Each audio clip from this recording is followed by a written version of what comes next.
Good morning, everybody. It's Lance of Lance's Car Life. You know, it is the month of August. And you know, last month, I have to say, this is just for me, and there's a reason I'm talking about this today.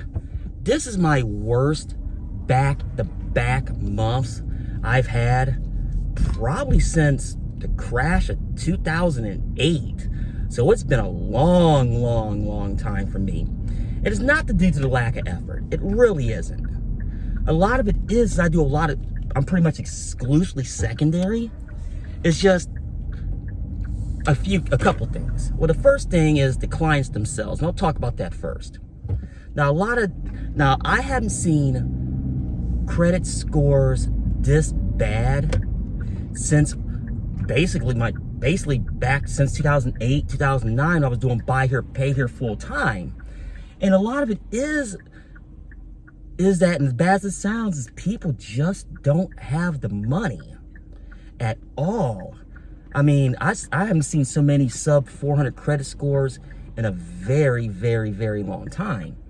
And the ones that want to buy a car, they're really not making any money. And let me explain.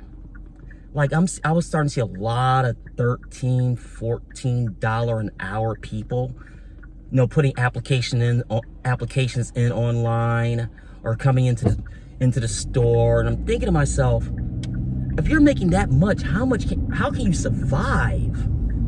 Then it's not even that. A lot of it is they're looking for those $150, $200 car payments. And I'm thinking to myself, okay, what does $200 a month buy you? And I've talked about this in other videos. I mean, I tell everybody this. Take your monthly payment and multiply it by 4, because it's 4 weeks in a month. Then add a 0. So that's the dollar amount you need to be really looking around. But that's with 60 months with great credit. The problem is you're still in that $300 range once you go over that 20% interest rate. And at that point, and I try to explain even the great credit people in this situation, look around and see what $8,000 buys you. It really doesn't buy you that much anymore.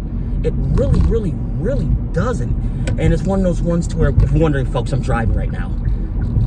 And it's like, you want to help these people, and I call them super thirsty, because it's always the thirstiest, looking for a car or for a vehicle in general. And it's like, you really can't do anything. And then you got the other issue, the lenders. Now, the lending guidelines are tight. I talked about this in a previous video, especially on the secondary side. And I'm in a lot of the car forums, so I get to see it firsthand, so I do secondary firsthand. These lenders, especially the subprimes, just either A, aren't lending, they're B, they're approving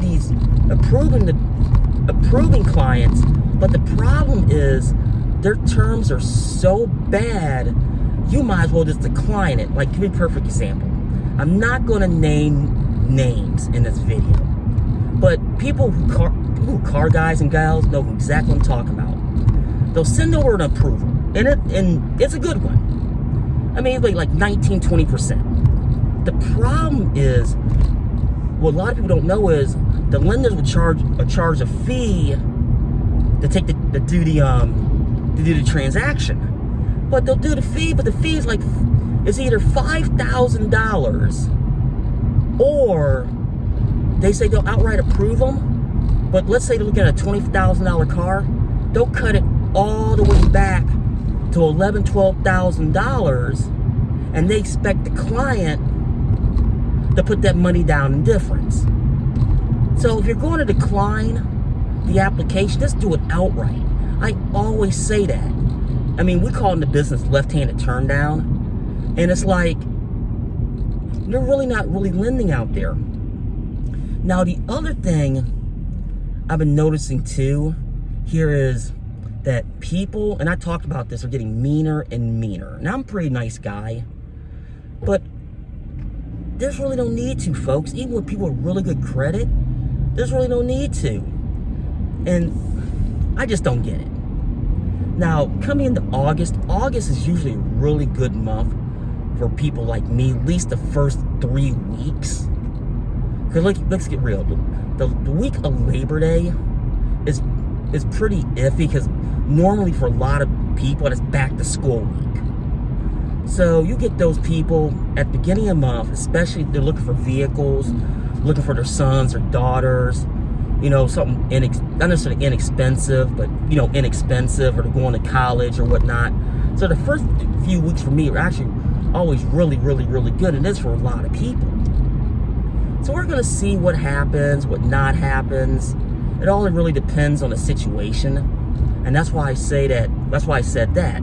Now, with the Fed raising the interest rates 25 basis points, it usually takes a month for it to really start kicking in. So you really start looking towards the end of the month, so nobody really knows. And I know these experts out there, they're still doing doom and gloom, but a lot of it, because a lot of people aren't buying trucks. Like, I'm talking about full-size trucks that are so expensive. And I saw a couple of videos about that, which is true. And I did see that recall that Ford put out of 800,000 vehicles, if I saw that correctly. So I don't know where that's gonna go. Now, far as vehicles themselves, there's still a vehicle crunch. So even though you're starting to see some trickling coming in, but Honda and Toyota, they haven't bumped their production yet. We're gonna get, the best way to describe it is manufacturers, they're producing vehicles, but they're not producing vehicles, if that makes sense. So we're gonna see exactly what happens. Well, folks, I'm gonna get off here. Remember to like, share, subscribe, all those good things. And this is Lance of Lance's Car Life.